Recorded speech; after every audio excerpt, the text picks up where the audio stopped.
ان الحمد للہ نحمده ونستعینه ونستغفره ونعوذ باللہ من شرور انفسنا ومن سیئات اعمالنا من يهده اللہ فلا مضل له ومن يضلل فلا هادی له واشهد ان لا الہ الا اللہ وحدہ لا شریک له واشهد ان محمدا عبدہ ورسولہ اما بعد فإن خير الحديث كتاب الله وخير الهدي هدي محمد صلى الله عليه وآله وسلم وشر الأمور محدثاتها وكل محدثة بدعة وكل بدعة ضلالة وكل ضلالة في النار. أعوذ بالله السميع العليم من الشيطان الرجيم من همزه ونفخه ونفثه. بسم اللہ الرحمن الرحیم. رب اشرح لی صدری ویسر لی امری واحلل عقدۃ من لسانی یفقہوا قولی. بسم اللہ الرحمن الرحیم. ان اللہ وملائکتہ یصلون علی النبی یا ایہا الذین آمنوا صلوا علیہ وسلموا تسلیما. اللہم صلی علی محمد وعلی آل محمد کما صلیت علی ابراہیم وعلی آل ابراہیم انک حمید مجید. اللہم بارک علی محمد وعلی آل محمد کما بارکت علی ابراہیم وعلی آل ابراہیم انک حمید مجید. اللہم ربنا آتنا فی الدنیا حسنہ وفی الآخرة حسنة وقنا عذاب النار. ربنا آتنا من لدنك رحمة وهيئ لنا من أمرنا رشدا. لا إله إلا أنت سبحانك إني كنت من الظالمين. حسبنا الله ونعم الوكيل ولا حول ولا قوة إلا بالله العلي العظيم. آمین. آج انشاءاللہ تعالی ہم سورہ ہود کی آیت نمبر 50 سے آنورڈ سٹارٹ لیں گے. سورت نمبر 11 ہے سورہ ہود، اور اس کی ابتدا کے اندر بھی میں نے ذکر کیا تھا کہ اس میں سب سے زیادہ تفصیل کے ساتھ انبیاء کرام اور خصوصاً جو رسول تھے ان کے واقعات آئے ہیں. دو ہی صورتیں تفصیل کے ساتھ، ایک سورہ ہود اور دوسری سورۃ الاعراف جو آلریڈی ہم پڑھ چکے ہیں. سب سے پہلے اللہ تعالیٰ نے حضرت نوح علیہ السلام کا تفصیلی ذکر فرمایا. ان کے بعد اب ہود علیہ السلام جو کہ خود حضرت نوح علیہ السلام کی نسل میں سے تھے، ان کی اولاد میں سے تھے، ان کی قوم کا ذکر آنے جا رہا ہے. اب یہ بڑی حیران کن بات ہے جو آپ کو ملے گی کہ جب انبیاء کرام علیہ السلام کے ساتھ اہل ایمان کو بچایا جاتا ہے تو اس وقت تو کوئی کافر نہیں ہوتا ان کی قوم کے اندر. لیکن یہ بڑی عجیب بات ہے کہ کچھ عرصہ گزرنے کے بعد انہی مسلمانوں کے اندر کفار پیدا ہو جاتے ہیں، گمراہ لوگ پیدا ہو جاتے ہیں، اور پھر اللہ تعالیٰ کو نیا پیغمبر بھیجنا پڑتا ہے. یہی وہ چیز ہے جو کارل مارکس نے ایک ڈیفرنٹ انداز میں بیان کی، ڈائلیکٹیکل مٹیریلزم. وہ یہ کہتا ہے کہ ایک معاشرے کے اندر دو مختلف رائے جب آپس میں ٹکراتی ہیں تو ان میں سے پھر ایک آپٹیمل سولوشن کے طور پر چیز سامنے آتی ہے، اور یوں انسان ترقی در ترقی کرتا جا رہا ہے. اور پوری ہسٹری اس کے اوپر گواہ ہے کہ ہمیشہ ایک تھاٹ ابھرتی ہے، اس کی مخالفت میں ایک اور تھاٹ آتی ہے، اور پھر ان دونوں کے مکسچر سے ایک بہتر رزلٹ نمودار ہوتا ہے. ہمارے نزدیک یہ بات بالکل درست ہے، اس طریقے سے ہو رہا ہے، لیکن یہ مٹیریلزم کی وجہ سے نہیں ہو رہا ہے. یہ اللہ تعالیٰ کا ایک قانون قدرت ہے، اور اس میں ایک ویلیو ایڈیشن ہے کہ اللہ تعالیٰ ختم نبوت سے پہلے انبیاء کرام کے ذریعے ان تھاٹس کو ریفائن کیا کرتا تھا. جو غلطیاں آ جاتی تھی انہیں دور فرما کے حق کو اسٹیبلش کیا جاتا تھا. صحیح بخاری کے اندر تفصیلی حدیث موجود ہے کہ جو نوح علیہ السلام کی قوم کے 5 بزرگ تھے ان کی پوجا کی جاتی تھی، ان کی قوم کے لوگ کرتے تھے. اور بیسیکلی وہ اللہ کے نیک بندے تھے.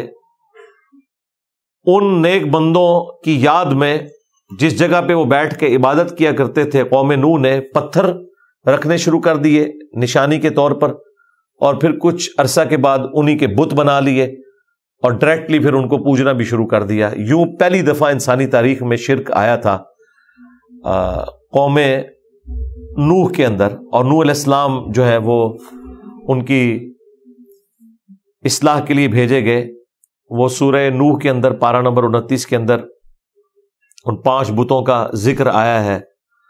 ود تھا، سوا تھا، نصر تھا، یعوق تھا اور یغوث تھا.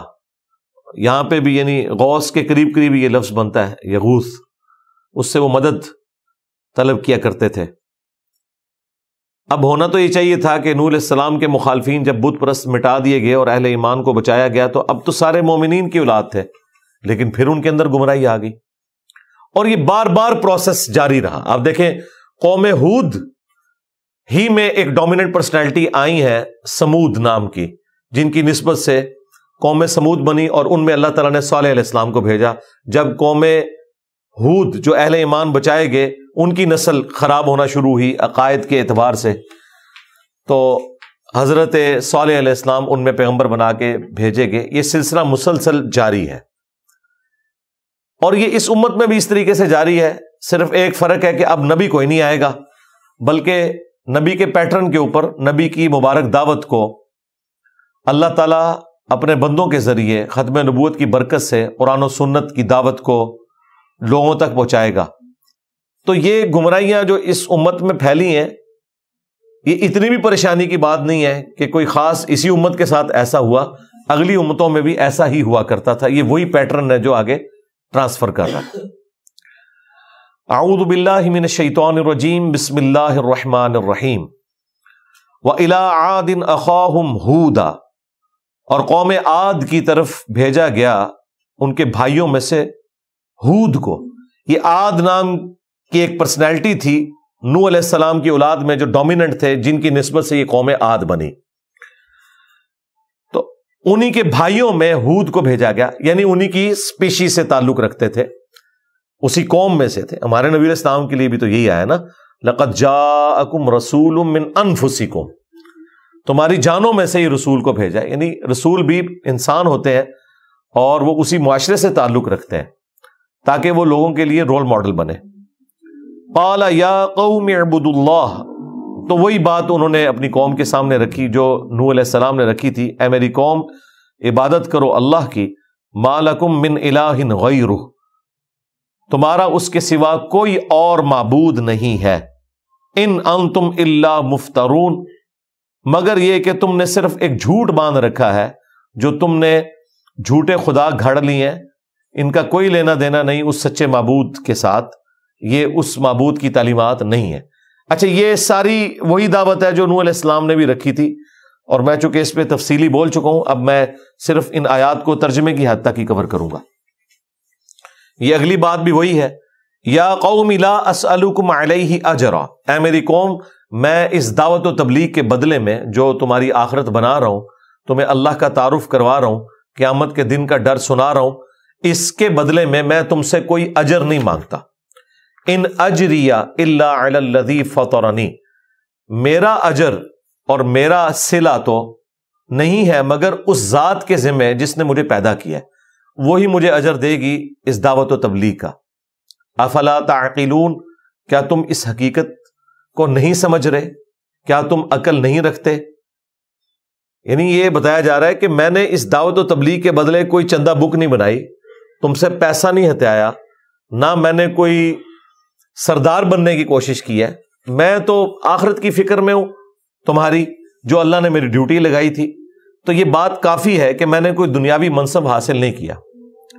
آج بھی جو شخص یہ ساری باتیں کر سکے وہ دعویٰ کر سکتا ہے کہ وہ نبیوں کے پیٹرن کے اوپر ہے، اور اگر وہ اس سسٹم کا بینیفیشری ہے پھر اسے کوئی حق نہیں پہنچتا کہ وہ نام تو لے پیغمبروں کے اور ان کی دعوت کے اور خود بینیفیشری ہو اس سسٹم کا.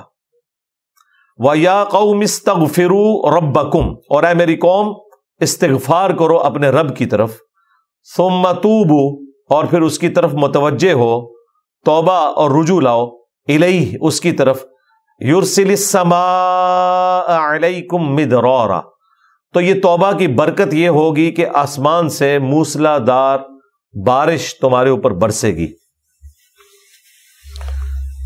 اگلے زمانوں میں تو آپ کو پتا ہے کوئی ٹیکنالوجی کا تو لوگ نہیں کھا رہے تھے نا، اس وقت تو سورس آف انکم اور زندگی گزارنا اسی بارش کے اوپر، جو بارانی ایک معاملہ ہوتا تھا، زمین اگاتی تھی، آپ کھاتے تھے، 2 وقت کی اپنی روٹی پوری کرتے تھے اور رات کے وقت سو جاتے تھے، پھر صبح اٹھ کے وہی مشقت۔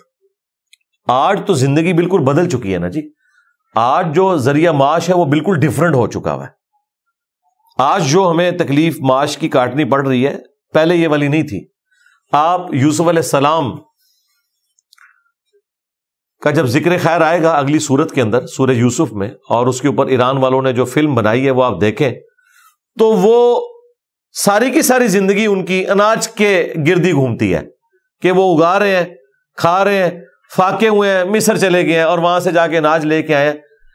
نہ کوئی انٹرنیٹ ہے، نہ کوئی گاڑی ہے، نہ کوئی اسمارٹ فون ہے، نہ کوئی گیس کا کنیکشن ہے، نہ کوئی بجلی کا کنیکشن ہے، یعنی کتنی سادہ سی زندگی ہوا کرتی تھی۔ اور یہ بھی نہیں ہے کہ کوئی نوکری کرنے کے لیے کراچی سے لاہور آیا ہوا ہے اور لاہور والا بیچارہ کراچی گیا ہوا ہے اور اس کی وجہ سے ٹرینیں چل رہی ہیں، بسیں چل رہی ہیں، ہوائی جہاز کا سفر لوگ کر رہے ہیں۔ جو جدھر پیدا ہوا ہے وہ ادھر ہی زمین کے اوپر ہل چلاتا ہے، اپنے حصے کی گندم اگاتا ہے اور اس کو پیس کے 2 وقت کی اپنی روٹی پوری کرتا ہے، پورا دن مشقت کرتا ہے وہ اسی زمین کے اوپر یا مویشیوں کے اوپر، اور اس سے دودھ حاصل کرتا ہے، سادہ سی زندگی گزار رہا ہے۔ اتنی سکون کی زندگی تھی۔ وہ ہمارے استاد اشفاق احمد صاحب نے بڑی اچھی بات کی تھی، ان کا دنیا میں سکون چاہتے ہو نا تو دعا کرو کہ یہ پٹرول دوبارہ زمین میں واپس چلا جائے، باہر نہ نکلے۔ اور حقیقت بات ہے کہ یہ ساری کی ساری بے سکونی اس ٹیکنالوجی کی وجہ سے ہوئی ہے۔ جہاں اتنی آسائش ہے اس ٹیکنالوجی کی، بے سکونی میں بھی اضافہ ہوا ہے۔ سب سے بڑی بے سکونی پتہ کیا ہے؟ میرے کو ٹائم کوئی نہیں۔ وہ اشفاق صاحب کہہ رہے تھے کہ میں نے بحری جہاز میں بھی سفر کیا ہوا ہے انگلینڈ کا، اور ہم لوگ کئی ہفتوں میں پہنچتے تھے۔ بحری جہاز میں بھی کھلا ٹائم ہوتا تھا، کوئی کام کرنے والا ہی نہیں ہے، گپ شپ مارنی ہے، کوئی کلمی کام کرنا ہے وہ آپ کر لیں۔ وہاں جا کے بھی زندگی اتنی تیز رفتاری کے ساتھ نہیں تھی، لیکن اب آپ چند گھنٹوں میں انگلینڈ پہنچ جاتے ہیں، لیکن جاتے ہوئے بھی افراتفری، جہاز میں بھی افراتفری، وہاں جا کے بھی افراتفری، اور واپس پھر افراتفری، ٹائم ہی نہیں ملتا۔ اس کی پریکٹیکل مثال آپ نے دیکھنی ہے، آپ روڈ کے اوپر دیکھیں کہ روڈ کے اوپر ہمارے نوجوان بڑی تیزی کے ساتھ موٹر بائک چلا رہے ہوتے ہیں، اس لیے نہیں کہ انہوں نے جلدی کالج پہنچنا ہے، یونیورسٹی پہنچنا ہے یا پڑھنا ہے، نہیں، اس لیے کہ انہوں نے اپنے دوستوں کو ٹائم دیا ہوا ہے کہ فلاں ہوٹل پہ بیٹھ کے ہم نے آدھے پونے گھنٹے گپیں مارنی ہے اور 15 منٹ لگا کے دودھ پتی کا ایک کپ پینا ہے۔ اس کے لیے انہیں 100 کی سپیڈ پہ موٹر بائک چلانا پڑتا ہے، وہ چلائیں گے، چاہے وہ ہوٹل تک نہ پہنچ سکیں، قبرستان ہی پہنچے وہاں سے۔ تو اتنی تیزی کس چیز کی؟ اس میں سے نکل تو کچھ بھی نہیں رہا۔ ہماری وہاں پہ جو ایکٹیویٹی ہے وہ یہ ہے کہ ہم نے آدھا گھنٹہ گپیں لگانی ہے، 15-20 منٹ چائے پینی ہے، اور روڈ پہ ہم 5 منٹ بھی فالتو لگانے کے لیے تیار نہیں ہے کہ سکون سے چلے جائیں کہ یار پہنچ جائیں وہاں پہ۔ اور خدا نہ خواستہ جب ایکسیڈنٹ ہوتے ہیں تو پھر کئی مہینوں کے لیے بستر کے اوپر پڑے رہتے ہیں۔ آپ کو تو صرف ایک خبر سننے کو ملتی ہے نا کہ فلاں بندہ ایکسیڈنٹ میں بچ گیا، آپ کہتے ہیں شکر ہے بچ گیا، لیکن وہ جو تکلیف کاٹ رہا ہوتا ہے اور اس کے جو ماں باپ تکلیف کاٹ رہے ہوتے ہیں، صرف ٹوائلٹ جانا ہی اتنا بڑا عذاب ہوتا ہے، بستر پہ لیٹے رہنا۔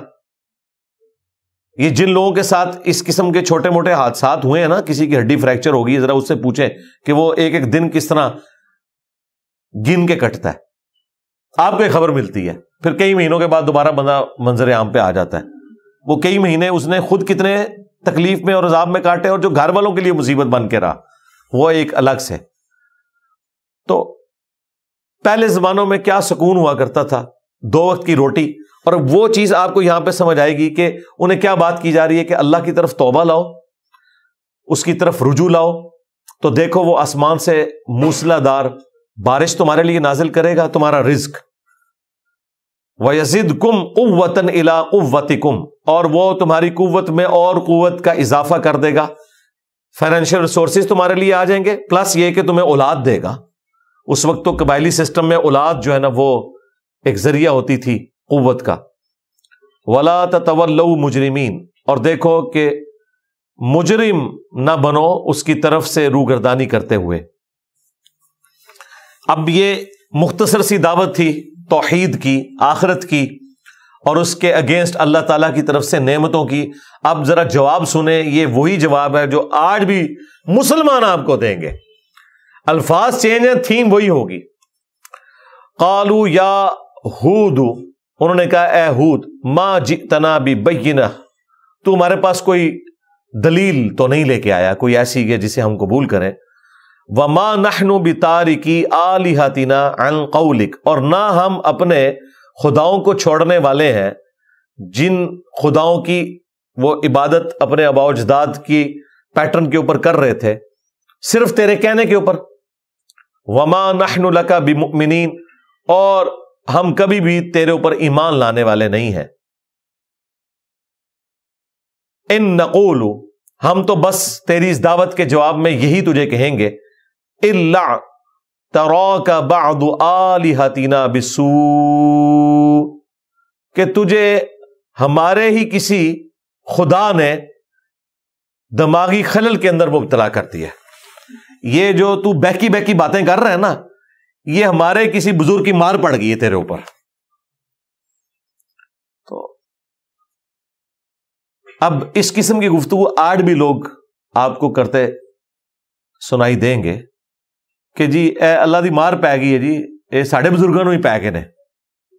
بھئی کسی کے بزرگ کو نہیں ہم پڑھے، ہم تو ان لوگوں کو بے نقاب کر رہے ہیں جنہوں نے رسول اللہ کے ساتھ غداری کی ہے صلی اللہ علیہ وآلہ وسلم۔ یعنی دوسرے معنوں میں وہ لوگ جو خود اس امت کے لیے مصیبت بنے ہوئے تھے، اس امت کو اس مصیبت سے نجات دلانے کی کوشش کر رہے ہیں۔ چلیں اگر وہ نہیں تھے تو ان کی تعلیمات، چلیں ان کی تعلیمات بھی نہیں تھی تو ان کی طرف منسوب تعلیمات، اگر ہم نے ایک ٹن حسن ظن رکھنا ہے اپنے سر کے اوپر۔ قال انی اشہد اللہ، تو حضرت ہود علیہ السلام نے اس کے جواب میں کہا کہ میں تو بے شک اللہ کو گواہ بناتا ہوں، واشہدوا انی بریء مما تشرکون، اور تم بھی گواہ رہنا کہ جو شرک تم کر رہے ہو میں اس سے اعلان برات کرتا ہوں، یعنی میں ایک اللہ کا ماننے والا ہوں، میں اس شرک کے اندر تمہارا ساتھ نہیں دوں گا۔ من دونہ، اس کے سوا، یعنی اللہ کے سوا جو تم نے شریک ٹھہرائے ہیں نا، میں ان کی عبادت کرنے والا نہیں ہوں، ان سے اعلان برات کرتا ہوں۔ فَكِيدُونِي جَمِيعًا ثُمَّ لَا تُنظِرُونَ، پس تم نے جو سازش کرنی ہے نا میرے خلاف، سب کے سب کر لو مل کر، اور اس کے بعد مجھے مہلت بھی نہ دو۔ یعنی وہی بات ہے کہ وہ کہتے ہیں نہیں بزرگ نگاہ مار کے یہ کر دیتے ہیں، تو حضرت ہود علیہ السلام نے بھی کہا نا کہ جو تم نے یہ بزرگ کھڑے کیے ہوئے ہیں اپنے آلہہ جھوٹے، ان سے جو بن پڑتا ہے نا انہیں کہو کہ کر لیں۔ انی توکلت علی اللہ، بے شک میں نے اللہ ہی پر بھروسہ کیا، ربی، جو کہ میرا رب ہے، وربکم، اور وہ تمہارا بھی رب ہے، میں اسی پر بھروسہ کرتا ہوں۔ انہوں نے چونکہ کہا تھا نا کہ آپ کو مار پڑ گئی ہے ہمارے بزرگوں کی، ہمارے آلہہ کی، تو انہوں نے کہا ٹھیک ہے، اگر مار پڑی ہے یا نہیں پڑی ہے، اب جو کرنا ہے نا تمہارے بزرگ کر لیں، جو میرا بگاڑ سکتے ہیں۔ اچھا، اس طرح کی باتیں آج بھی ہم کریں نا حضرت ہود علیہ السلام کے پیٹرن کے اوپر، تو لوگ کہتے ہیں جی گستاخی کر رہے ہیں۔ یہ ہم کریں گے نا، میں نے اب یہ بات جب کی تھی کہ یار آپ لوگ تخت بلقیس کی مثال دیتے ہو تو ٹھیک ہے، وہ تو اسٹیبلش ہے۔ اگر آپ کہتے ہو ہمارے بزرگ بھی یہ سب کچھ کر سکتے ہیں تو لاؤ وائٹ ہاؤس کو مارگلا ہلز کے اوپر رکھو، ہم مان لیں گے۔ حضرت ہود علیہ السلام نے تو اس سے بھی سخت بات کی ہے کہ تم کہتے ہو کہ میرے اوپر مار پڑ گئی ہے تو بلا لو جتنے بزرگ ہیں، جو مار ڈالنا چاہتے ہیں وہ ڈال لیں، میں نے تو اللہ کے اوپر بھروسہ کیا ہے، میں اسی کے اوپر توکل کرنے والا ہوں، اور مجھے مہلت بھی نہ دینا، کر لو جو کچھ ہوتا ہے۔ ما من دابۃ الا هو آخذ بناصیتها، کوئی بھی زمین پر چلنے پھرنے والا نہیں ہے مگر یہ کہ اللہ تعالیٰ نے اسے پیشانی کے بالوں سے پکڑ رکھا ہے۔ اب یہ بڑی اہم آیت ہے، میرا ایک کلپ بھی یوٹیوب کے اوپر اپلوڈ ہے، انسٹرومنٹ آف انٹلیکٹ برین ہے یا ہارٹ، یعنی سوچنے کا جو آلہ ہے وہ دل ہے یا دماغ؟ چونکہ قرآن لٹریچر کی بک ہے، قرآن میں جب بھی عقل کا ذکر آتا ہے، سوچنے سمجھنے کا ذکر آتا ہے، تو دل کا ذکر آتا ہے۔ لیکن یہ ایک بڑا یونیک موقع ہے قرآن میں جہاں پہ اللہ تعالیٰ نے کہا ہے کہ کوئی مخلوق ایسی نہیں ہے چلنے پھرنے والی مگر یہ کہ اسے میں نے پیشانی کے بالوں سے تھام رکھا ہے۔ اب یہ پیشانی کے بال یہ دماغ کی طرف ہی اشارہ ہے۔ پوٹینشلی تو ہر چیز اللہ کے اختیار میں ہے، ایون ہم جو خیر بھی کرتے ہیں تو ظاہر ہے یہ خیر کی طاقت بھی اللہ نے دی ہے اور یہ سوچ بھی اللہ دیتا ہے، اور جو ہم شر کر رہے ہیں یہ شر کرنے کی طاقت بھی اللہ نے دی ہے اور اس کی کمپیٹنسی کہ ہم شر کا سوچ سکتے ہیں، پوٹینشلی یہ کمپیٹنسی بھی اللہ نے دی ہوئی ہے۔ لیکن یہ اب ہماری مرضی ہے کہ ہم پازیٹیو چیز کی طرف جاتے ہیں یا نیگیٹو کی طرف۔ اگر نیگیٹو اللہ نہ رکھتا تو امتحان ختم ہو جاتا، نیگیٹو رکھ کے بتایا کہ یہ نیگیٹو ہے اور اس میں اٹریکشن بھی رکھ دی ہے، لیکن آخرت میں عذاب ہے، دنیا میں عذاب وہ نظر نہیں آتا۔ اس لیے آپ نے پازیٹیو کی طرف جانا ہے جس کا انعام دنیا میں نظر نہیں آتا، بغیر دیکھے آخرت کے انعام کے اوپر اکتفا کرتے ہوئے آپ نے نیکی کا کام کرنا ہے اور برائی سے بچنا ہے، یہ ہے اصل چیز۔ تو زمین پر چلنے پھرنے والی کوئی مخلوق نہیں مگر یہ کہ اللہ نے اسے ماتھے کے بالوں سے تھام رکھا ہے۔ ان ربی علی صراط مستقیم، بے شک میرا رب سیدھے راستے کے اوپر ہے۔ فَإِن تَوَلَّوْا، پھر اگر تم روگردانی کرو گے، فَقَدْ أَبْلَغْتُكُمْ مَا أُرْسِلْتُ بِهِ إِلَيْكُمْ، تو دیکھو میں نے تو پہنچا دیا ہے تمہاری طرف اپنے رب کا وہ پیغام جس کے ساتھ مجھے بھیجا گیا تھا، تم تک پہنچا دیا۔ وَيَسْتَخْلِفُ رَبِّي قَوْمًا غَيْرَكُمْ، اور عنقریب ایسا ہو سکتا ہے کہ اللہ تعالیٰ جانشین بنا دے کسی اور قوم کو تمہارے سوا، یعنی تمہیں ختم کر کے کوئی نئی قوم لے آئے۔ وَلَا تَضُرُّونَهُ شَيْئًا، اور تم اللہ کا کچھ بگاڑ بھی نہیں سکو گے۔ اور یہ ہو بھی گیا، اہل ایمان بچا لیے گئے اور دوسروں کو تباہ و برباد کر دیا گیا۔ ان ربی علی کل شیء حفیظ، بے شک میرا رب ہر چیز کے اوپر نگہبان ہے۔ وَلَمَّا جَاءَ أَمْرُنَا، اور جب ہمارا حکم عذاب آ پہنچا، نَجَّيْنَا هُودًا وَالَّذِينَ آمَنُوا مَعَهُ، تو ہم نے نجات دی ہود علیہ السلام کو اور جتنے لوگ ان کے ساتھ ایمان لے کر آئے تھے، بِرَحْمَةٍ مِنَّا، اپنی طرف سے رحمت کے ساتھ، وَنَجَّيْنَاهُمْ مِنْ عَذَابٍ غَلِيظٍ، اور ہم نے ایک سخت عذاب سے انہیں نجات دے دی۔ اب وہ عذاب کیا تھا کہ قوم ہود کے اوپر اللہ تبارک و تعالیٰ نے ایک سائبان بھیجا بادل کی شکل میں، اور قحط سالی تھی وہاں، وہ سمجھے یہ بادل جو ہے وہ برسنے کے لیے آیا، اس میں سے آگ نکلی، اور 7 دن اور 8 دن اور 7 راتوں تک مسلسل ہوائی جھکڑ کا جو یہ عذاب ہے یہ ان کے اوپر مسلط ہوا۔ اور جس طرح درختوں کے تنے جو کھوکھلے درخت ہوتے ہیں کھجور کے وہ گر جاتے ہیں، اس طرح ان کے لاشیں گرے پڑے ہوئے تھے۔ یہ عذاب ان کے اوپر آیا جو باقی صورتوں میں تفصیل کے ساتھ آیا ہے۔ وَتِلْكَ عَاد، اور یہ تھی قوم عاد، جَحَدُوا بِآيَاتِ رَبِّهِمْ، جنہوں نے اپنے رب کی آیات کا انکار کیا، وَعَصَوْا رُسُلَهُ، اور نافرمانی کی اس کے رسولوں کی۔ اچھا، رسول تو ایک تھے لیکن اللہ نے جمع کا صیغہ استعمال کیا اس لیے کہ ایک رسول کا انکار سارے رسولوں کا انکار ہے، کیونکہ رسولوں کی دعوت ایک ہے نا۔ لہٰذا آپ قرآن میں جگہ جگہ دیکھیں گے کہ وقت کے پیغمبر کا جب وہ قوم انکار کرتی ہے تو اللہ تعالیٰ اس انکار کو جمع کے صیغے کے ساتھ ذکر کرتا ہے کہ رسولوں کا انکار کر دیا، یعنی رسولوں کی دعوت تو ایک ہی ہے نا۔ نبی صلی اللہ علیہ وآلہ وسلم کا انکار بھی سارے رسولوں کا انکار ہے، عیسیٰ ابن مریم کا انکار بھی سارے رسولوں کا انکار ہے۔ وَاتَّبَعُوا أَمْرَ كُلِّ جَبَّارٍ عَنِيدٍ، اور انہوں نے پیروی کی ہر متکبر، حق سے اناد کرنے والے شخص کی، یعنی اپنے سرداروں کی انہوں نے پیروی کی۔ وَأُتْبِعُوا فِي هَذِهِ الدُّنْيَا لَعْنَةً، اور ان کے پیچھے اس دنیا کی زندگی میں بھی لعنت لگا دی گئی، یعنی اللہ کی رحمت سے دور، اور اسی وجہ سے تو عذاب آیا۔ وَيَوْمَ الْقِيَامَةِ، اور قیامت کے دن بھی، أَلَا إِنَّ عَادًا كَفَرُوا رَبَّهُمْ، کان کھول کر سن لو، آگاہ ہو جاؤ کہ بے شک قوم عاد نے اپنے رب کا کفر کیا تھا۔ الا بعدا لعاد قوم ہود، آگاہ ہو جاؤ، پھٹکار ہو، بربادی ہو عاد کے لیے جو کہ ہود کی قوم تھی۔ یہاں پر حضرت ہود علیہ السلام کا واقعہ کنکلوڈ ہوا۔ اب پھر وہی کہ ہود علیہ السلام اہل ایمان بچا لیے گئے، لیکن پھر انہی کی نسل میں دو فرقے پیدا ہو گئے، انبیاء کے گستاخ، انبیاء کے نہ ماننے والے، اور انبیاء کرام کے ماننے والے۔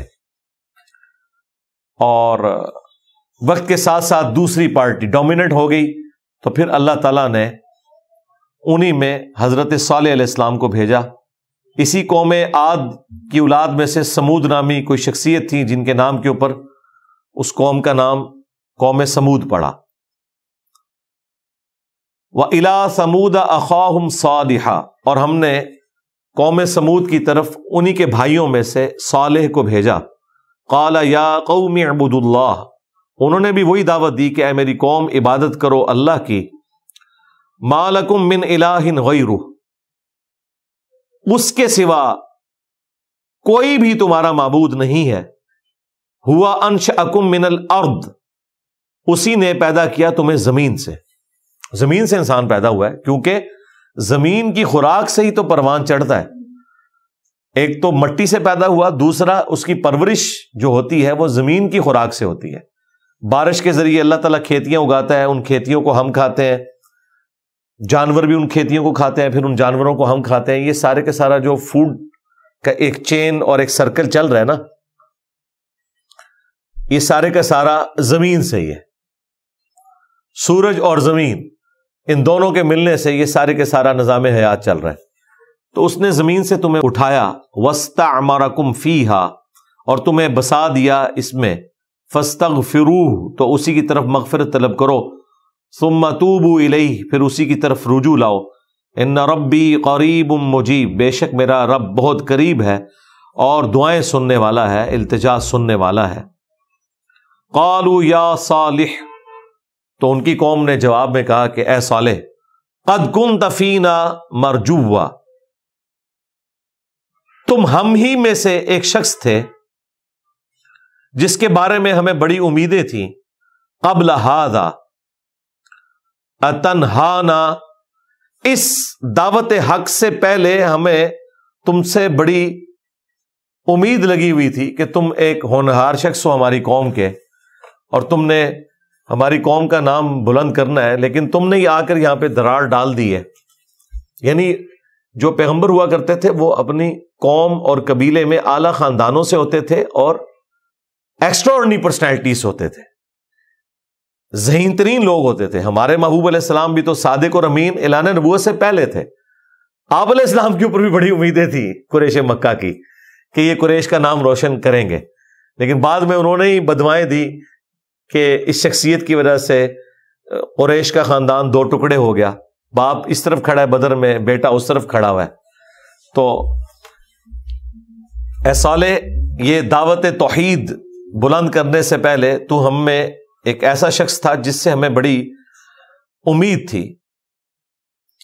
اتنہانا ان نعبد ما یعبد آباؤنا، کیا تو ہمیں منع کرتا ہے اس چیز سے کہ ہم عبادت کریں اس کی کہ جن کی عبادت کرتے ہوئے ہم نے اپنے آباء و اجداد کو، بزرگان دین کو پایا ہے، تو ان جھوٹے خداؤں سے جن کو تم جھوٹا سمجھتے ہو، ان معبودوں سے ہمیں ہٹانا چاہتے ہو۔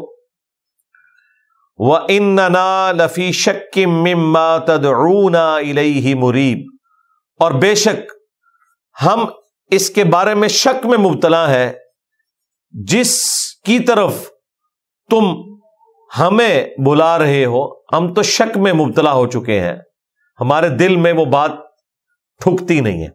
اب مجھے بتائیں، پیغمبر سے بہتر کوئی بات سمجھا سکتا ہے؟ اللہ کی وحی سے بہتر کوئی سلیبس ہو سکتا ہے؟ لیکن جب وہ پیغمبر دنیا میں موجود ہوتے ہیں تو اس وقت بھی کئی لوگ ایسے ہوتے ہیں جو کہتے ہیں کوئی آپ کی بات میں وزن نہیں ہے، کوئی دلیل نہیں ہے، دلیل ہو بھی تب بھی ان کو یہ سمجھ نہیں آ رہی یا وہ سمجھنا نہیں چاہتے۔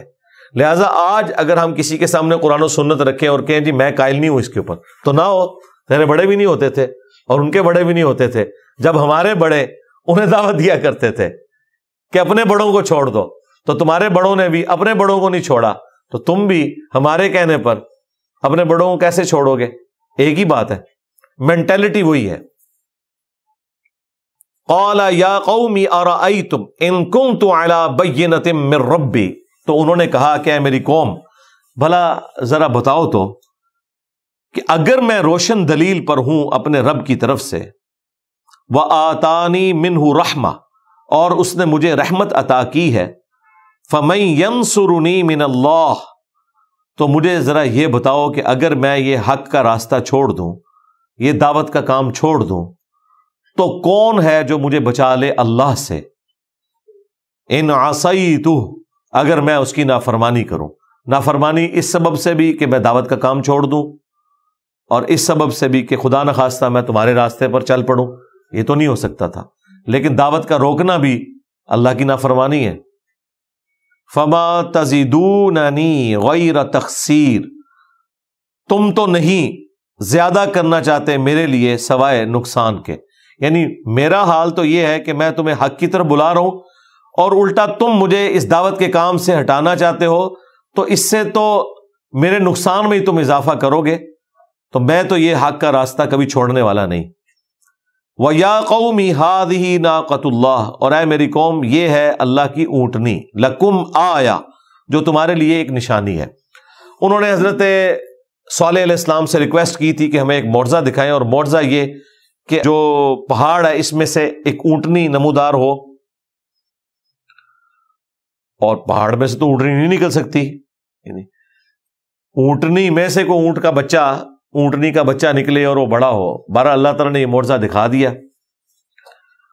اب جب وہ معجزہ ظاہر ہو گیا تو بجائے اس کے کہ وہ دعوت قبول کرتے، وہ سرکشی پر اتر آئے، تو اللہ تعالیٰ نے ان کے اوپر ایک اور آزمائش اس حوالے سے ڈال دی کہ یہ اللہ کی اونٹنی تمہارے لیے نشانی ہے، فَذَرُوهَا، پس اسے چھوڑے رکھو چونکہ اللہ کی اونٹنی ہے، تأکل فی ارض اللہ، کہ یہ اللہ کی زمین میں کھاتی پیتی رہے، ولا تمسوها بسوء، اور کسی برائی کے ارادے سے تم نے اس کی طرف اپنے ہاتھ نہیں بڑھانے۔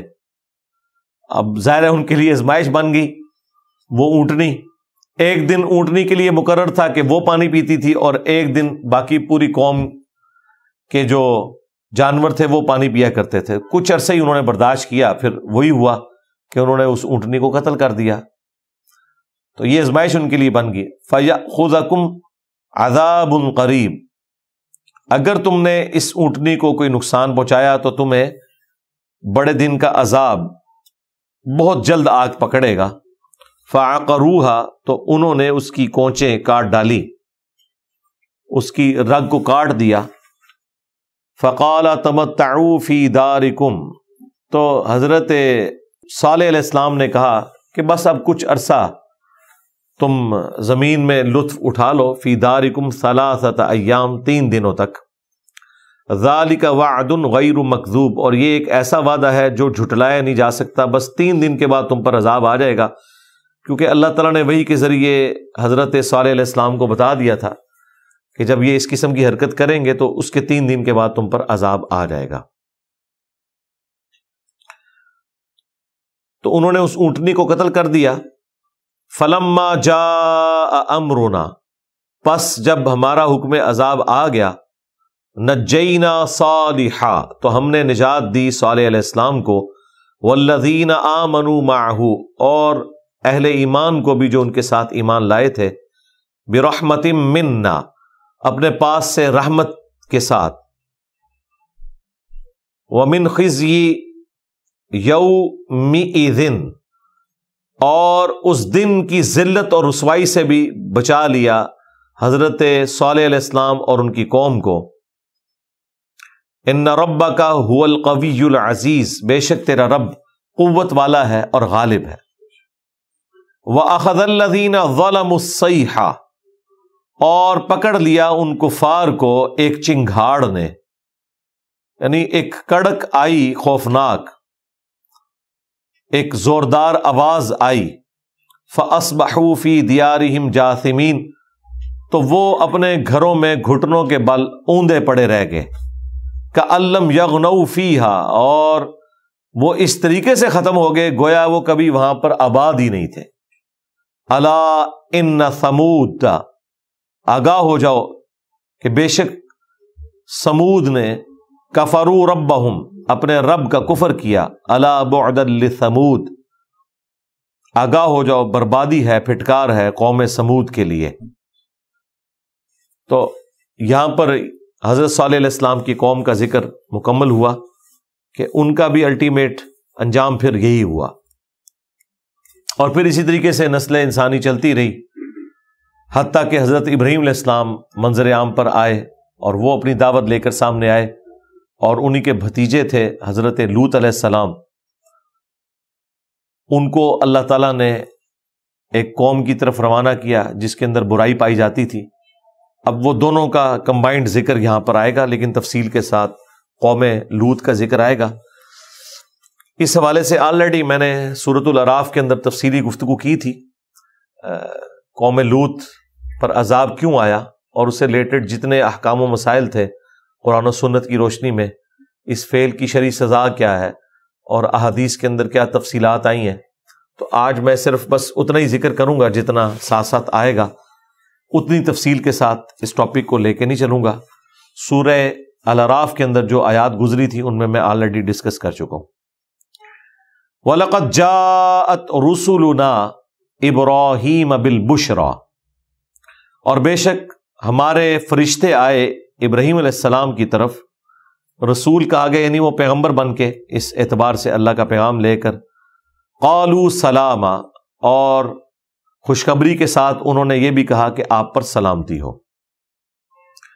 صرف سلام بولنا، سلاما بولنا، سلام علیکم بولنا، السلام علیکم بولنا، یہ سارے کے سارے صیغے قرآن و سنت سے ثابت ہیں سلامتی کی دعا کے طور پر.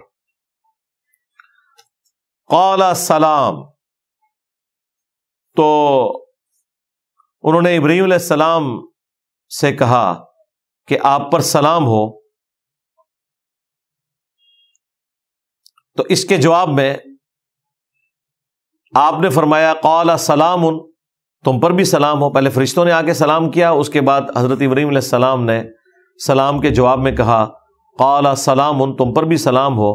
فما لبث ان جاء بعجل حنیذ، تو وہ جلدی سے ان کی ضیافت کے لیے ایک بھنا ہوا بچڑا لے آئے. یعنی بچڑے کا گوشت انہوں نے گفٹ کے طور پر ان کے سامنے رکھا، بھون کر. موٹا گوشت جس کو آپ کہتے ہیں یہ بیماری ہے، اور لوگ بڑے فخر سے بتاتے ہیں سب کانٹیننٹ میں کہ ہم تو چھوٹا گوشت کھاتے ہیں. چونکہ وہ مہنگا ہوتا ہے تو وہ اپنی ایک امیری کا ثبوت دیتے ہیں، اور ساتھ پھر کہتے ہیں کہ جی چھوٹا گوشت، بکری کا گوشت کھانا سنت بھی ہے. تو بھائی اگر بکری کا گوشت کھانا محمد رسول اللہ کی سنت ہے تو بڑا گوشت کھانا یعنی بچڑے کا گوشت کھانا یہ محمد رسول اللہ کے والد کی سنت ہے، ابراہیم خلیل اللہ کی. دونوں ہی سنتیں ہیں. اور عید قربان کے موقع پر بچڑے بھی قربان کیے جاتے ہیں اور سنت ابراہیمی کو زندہ کیا جاتا ہے. وہ ایک جو مشہور روایت ہے کہ گائے کے دودھ میں تو شفا ہے لیکن اس کے گوشت کے اندر بیماری ہے، بالکل جعلی روایت ہے. اگر گائے یا بچڑے کے گوشت کے اندر بیماری ہوتی تو اللہ تعالیٰ اسے حلال نہ فرماتا اور سنت ابراہیمی نہ ٹھہراتا. ہمارے پڑوسی ملک انڈیا کے اندر چونکہ گائے کی قربانی کے اوپر پابندی ہے، اس لیے وہاں پہ یہ جعلی روایت کافی چل گئی لوگوں کو قائل کرنے کے لیے کہ لوگ اس کو قربان نہ کریں. میں بھی اس حق میں ہوں اس اعتبار سے کہ اگر فتنہ فساد کھڑا ہوتا ہو، اس کی وجہ سے مسلمانوں کا قتل و غارت ہوتا ہو، تو پھر کیا ضرورت ہے کہ جان بوجھ کے آپ اس چیز کو قربان کریں جس کی وجہ سے پھر مسلمانوں کی قربانی آپ کو دینی پڑ جائے. ٹھیک ہے، آپ بھیڑ، بکری، دمبا، اونٹ وہ قربان کر لیں. ضروری ہے آپ نے گائے کو ذبح کر کے اور مردہ سنت کو زندہ کرنے کی کوشش کرنی ہے؟ اللہ تعالیٰ نے جب آپشن دیے ہیں اور کیٹاسٹرافک کنڈیشن ہے تو آپ اس آپشن کو اویل کریں. بہرحال وہ بھنا ہوا بچڑا لے آئے. فلما رأى أيديهم لا تصل إليه، پھر ابراہیم علیہ السلام نے جب نوٹ کیا کہ وہ جو مہمان انسانی شکل میں فرشتے آئے ہوئے تھے، جو ابراہیم علیہ السلام کو نہیں پتا تھا کہ یہ فرشتے ہیں، انہوں نے اس گوشت کی طرف کوئی ہاتھ نہیں بڑھایا. یہ کیسے ہو سکتا ہے کہ مسافر آئے اور اس کے اوپر سفر کے آثار بھی ہوں اور آپ اس کے سامنے فریش گوشت لا کے بھنا ہوا رکھیں اور وہ نہ کھائے اس میں سے؟ جب انہوں نے اس کی طرف التفات نہیں کیا نا، نکرہم، تو حضرت ابراہیم علیہ السلام کو جب یہ اندازہ ہوا کہ یہ اس کی طرف متوجہ نہیں ہو رہے، تو حضرت ابراہیم علیہ السلام جو ہے نا وہ تھوڑا سا اپنے جی کے اندر انہیں خوف سا محسوس ہوا. وَأَوْجَسَ مِنْهُمْ خِیفَةً، دل ہی میں وہ اندیشہ کرنا شروع ہو گئے، ان سے اجنبیت فیل ہونا شروع ہوگی. نکرہم قالوا لا تخف، تو فرشتوں نے کہا کہ مت ڈریے، انا ارسلنا الی قوم لوط، بے شک ہمیں قوم لوط کی طرف بھیجا گیا ہے اللہ تعالیٰ کی طرف سے. یعنی فرشتے ہیں، انہیں سمجھ آ گئی کہ قوم لوط کی طرف فرشتے آئے ہیں، اب یہ کوئی اللہ کا فیصلہ ہونے والا ہے. دیکھیں اب ان آیات کے اندر کئی ایک مدنی پھول ملتے ہیں، جس طرح ہمارے وہ باپا جانی کہتے ہیں مدنی پھول. سب سے پہلے تو یہ کہ حضرت ابراہیم علیہ السلام کے سامنے جب انسانی شکل میں فرشتے آئے تو انہیں پتہ ہی نہیں چلا کہ یہ فرشتے ہیں. علم غیب والا معاملہ تو حل ہو گیا کہ علم غیب اس وقت ہوتا ہے جب اللہ تعالیٰ بتائے، تو انہیں تو پتہ ہی نہیں چلا، ورنہ تو کبھی یہ نہ کرتے، ڈائریکٹ گفتگو کرتے کہ ہاں جی کس کام سے آئے ہو، اللہ کا پیغام لے کے آئے ہو. دوسری بات،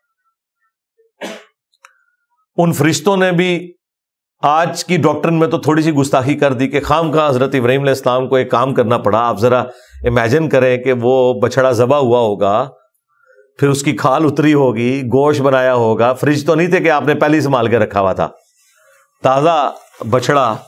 اتنی تکلیف کاٹ کے کئی گھنٹوں کی انہوں نے ہنڈیاں پکائی.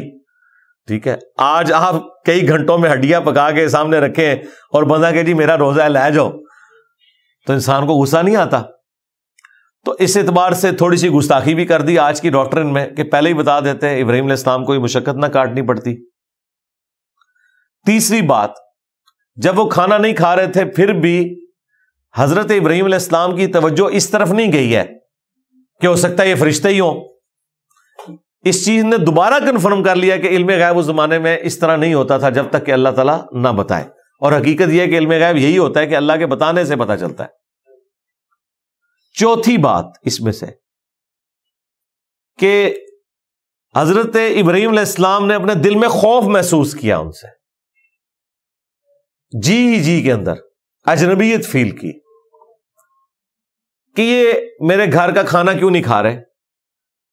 اگلے زمانوں میں اگر کوئی آپ کے گھر کا نمک کھاتا تھا تو نمک حلالی اس کے اندر موجود ہوتی تھی، پھر وہ اس میزبان کو نقصان نہیں پہنچاتا تھا. یہ کلچر ہوتا تھا کہ میں نے یار اس کا نمک کھایا، میں اس کے ساتھ غداری نہ کروں. تو اگر کوئی شخص کسی کو نقصان پہنچانے اس کے گھر گیا ہوتا تھا نا، تو اس کے گھر سے کوئی چیز کھاتا پیتا نہیں تھا کہ یہ کیسے ہو کہ میں اس کا نمک بھی کھاؤں اور پھر اسے نقصان بھی پہنچاؤں. یعنی ایسی نارمز یہ چل رہی ہوتی تھی. تو حضرت ابراہیم علیہ السلام کا دماغ اس طرف گیا کہ شاید یہ کوئی نقصان پہنچانے آئے ہیں جس کی وجہ سے یہ میرا نمک نہیں کھا رہے. یہ ساری کی ساری باتیں آپ ذرا جمع کریں اور کیا کیا رزلٹ اس میں سے نکل رہے ہیں. صرف ایک واقعے کے طور پر اسے گزار نہ دیں. آج کی جو گمراہیاں مسلمانوں میں پھیلی ہوئی ہیں وہ ساتھ ساتھ آپ نے ایڈریس کرنی ہے. تو پھر جب ابراہیم علیہ السلام کو ان فرشتوں نے بتایا کہ آپ مت ڈریں، یعنی انہیں اندازہ ہو گیا کہ یہ ڈر رہے ہیں، تو مراد یہ کہ ہم کوئی آپ کو نقصان نہیں پہنچانے آئے، اور نہ ہم انسان ہیں، ہمیں اللہ تعالیٰ نے بھیجا ہے قوم لوط کی طرف۔ وَامْرَأَتُهُ قَائِمَةٌ، اور اس وقت حضرت ابراہیم کی بیوی وہاں پاس ہی کھڑی تھی، سیدہ سارہ۔ فَضَحِكَتْ فَبَشَّرْنَاهَا بِإِسْحَاقَ، تو وہ ہنس پڑی۔ ہنسی کس بات سے؟ اپنے خاوند کے ساتھ جو کچھ ہوا تھا اس کے اوپر۔ واقعہ تو اس اعتبار سے تو تکلیف دہ تھا، لیکن یہ ایک چھوٹا سا پرینک بھی ہوا۔ یہ اوریجنل والا پرینک ہوا ہے کہ اسی جناب اسی کے مہمان آئے نے اور سارا کچھ تیار کیا۔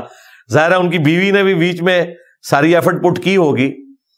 اگر ابراہیم علیہ السلام اس بچڑے کو ذبح کر کے کھال اتار کے اور گوشت بنا کے لائے ہیں اور بیوی نے اتنی محنت کی ہے، تو ان کی ہنسی اس لیے چھوٹ گئی کہ اینڈ رزلٹ یہ ہے کہ یہ تو فرشتے نکلے ہیں، تو یہ نیچرل تھی ہنسی۔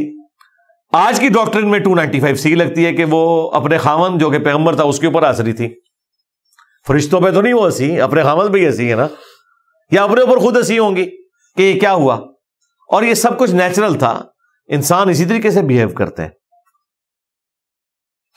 تو جب وہ ہنسی تو اللہ تعالیٰ فرماتے ہیں ہم نے انہیں بشارت دی، فَبَشَّرْنَاهَا بِإِسْحَاقَ، اسحاق کی انہیں بشارت دی۔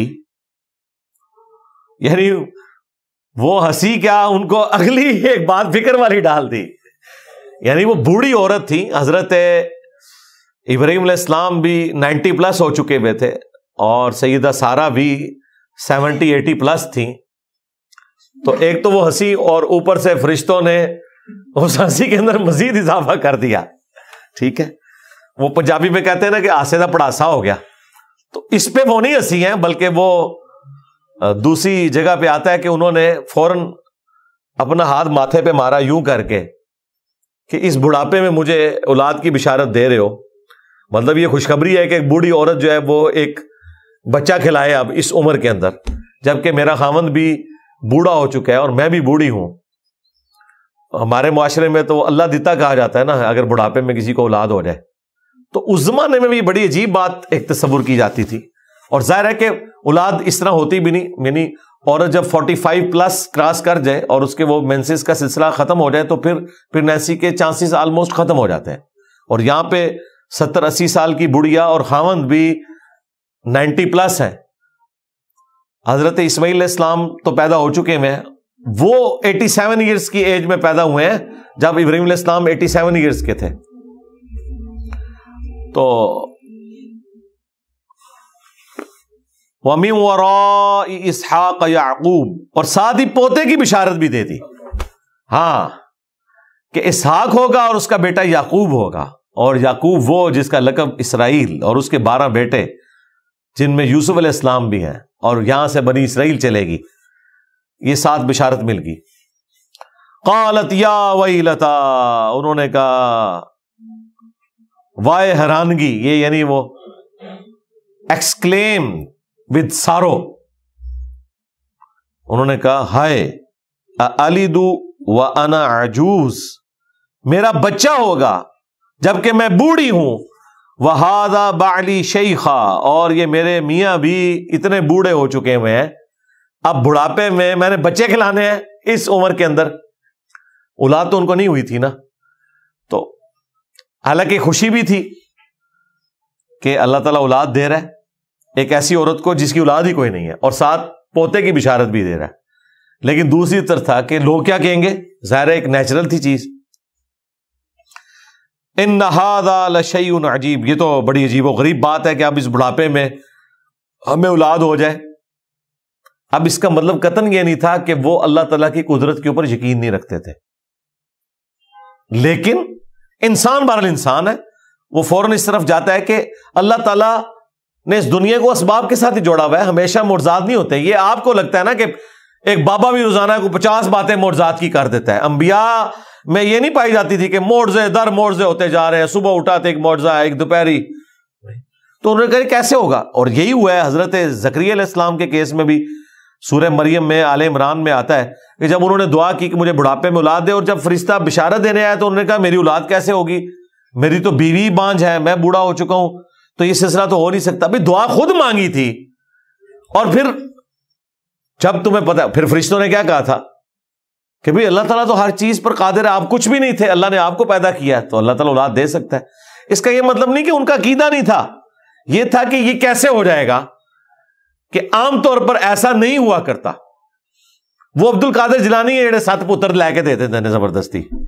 ہاں، ابراہیم علیہ السلام تو ایک پتر بھی نہیں تھے لے سکتے اللہ تعالیٰ سے. اور جو بشارت فرشتے لے کے آئے ان کی بیوی بھی حیران ہے کہ کیسے ہو جائے گا. ویسے اگر آج کی کسی کہانیاں سنی ہوتی انہوں نے، اور نعوذ باللہ اس کے ذریعے وہ نعوذ باللہ ورغلائے جاتے، تو پھر اس قسم کا کوئی عقیدہ رکھ سکتے تھے. لیکن ظاہر ہے کہ ان کے ہسبینڈ جو ہیں وہ پیغمبر تھے، اور پیغمبر اللہ کی جو ہے وہ حفاظت میں ہوتے ہیں، تو ان کی تربیت ان کو حاصل تھی، اس لیے یہ والی بات تو ان کے دماغ میں اس طریقے سے نہیں آنی تھی نا. تو انہوں نے کہا کہ یہ تو بڑی عجیب بات ہے. قالو، فرشتوں نے کہا اتعجبین من امر اللہ، تم تعجب کر رہی ہو اللہ کے حکم کے معاملے میں. رحمت اللہ، اللہ کی رحمت ہو، وبرکاتہ، اور اس کی برکتیں ہوں، علیکم، تم پر، اہل البیت، اے ابراہیم کے گھر والو، انہ حمید مجید، بے شک وہ ہر طرح کی تعریف کیا ہوا ہے اور بڑی شان والا ہے. یعنی وہ اپنی ذات میں خود ستودہ صفات ہے. یہ درود ابراہیمی میں آتا ہے نا، انک حمید مجید. یہاں پر اہل البیت کا لفظ ابراہیم علیہ السلام کی بیوی کے لیے آیا، گھر والوں کے لیے آیا. سورۃ الاحزاب کی آیت نمبر 33 میں نبی الاسلام کی بیویوں کو اہل البیت کہا گیا.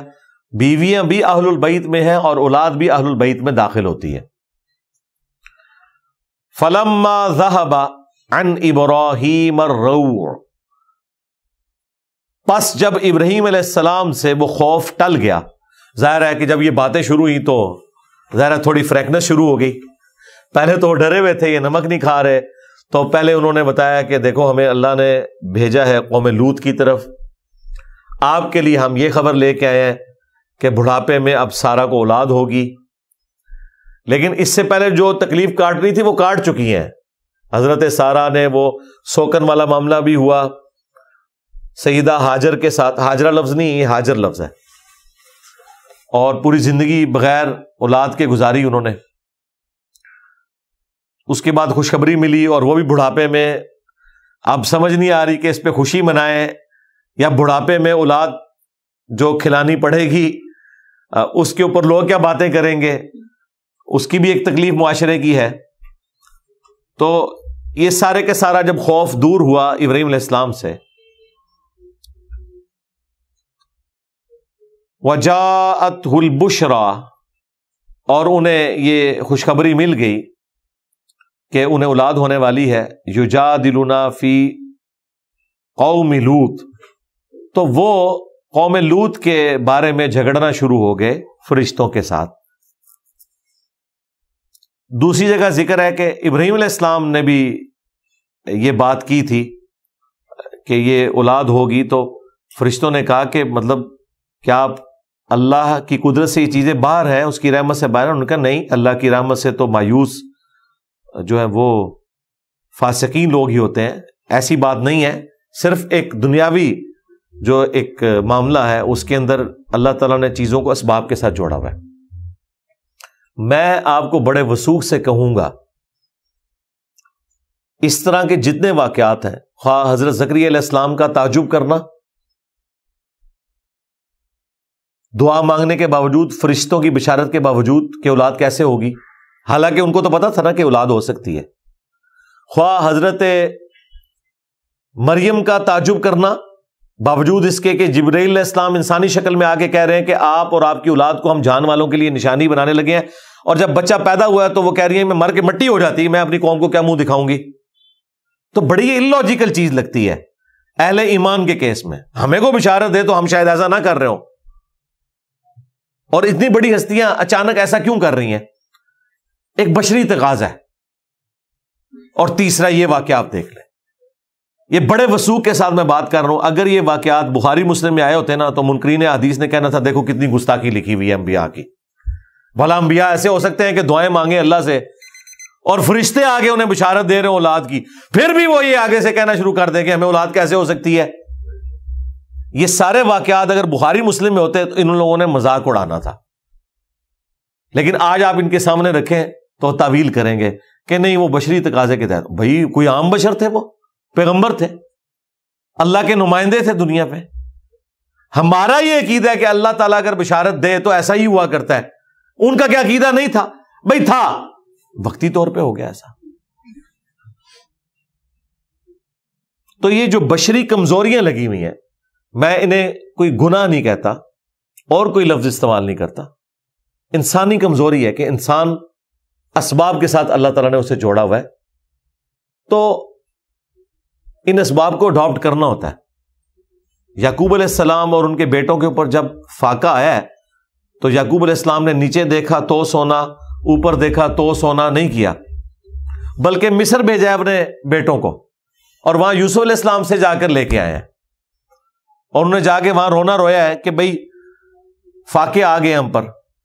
انہوں نے بھی آگے سے نہیں کہا بھئی تم پیغمبر کے صحابہ ہو، سونا بنا لو، اور تمہارے والد پیغمبر ہے، سونا بنا لو. بھئی ایسا تو نہیں ہوا کرتا بھائی. دنیا کو اللہ نے اسباب کے ساتھ جوڑا ہوا ہے. تو اللہ تعالیٰ فرما رہا ہے جب ان کا خوف ختم ہوا، یجادلونا فی قوم لوط، تو انہوں نے قوم لوط کے بارے میں جھگڑا کرنا شروع کر دیا فرشتوں کے ساتھ. اب یہ کیا جھگڑا تھا، کیا گفتگو ہوئی، کچھ حصہ قرآن میں موجود ہے، باقی تورات کے اندر وہ ذکر تفصیل کے ساتھ آیا ہے. وہ انشاءاللہ ایک انٹرسٹنگ چیز ہے، اور قوم لوط کی پوری تفصیلات، ان میں کیا برائیاں تھیں اور پھر الٹیمیٹ ان کا انجام کیا ہوا، وہ انشاءاللہ اگلی 156 نمبر کلاس کے اندر ہم کور کریں گے. آج کی کلاس کو ہم کنکلوڈ کرتے ہیں اسی آیت نمبر 74 کے اوپر. سبحانک اللہم و بحمدک، اشہد ان لا الہ الا انت، استغفرک و اتوب الیک، وما علینا الا البلاغ المبین. جزاکم اللہ خیرا.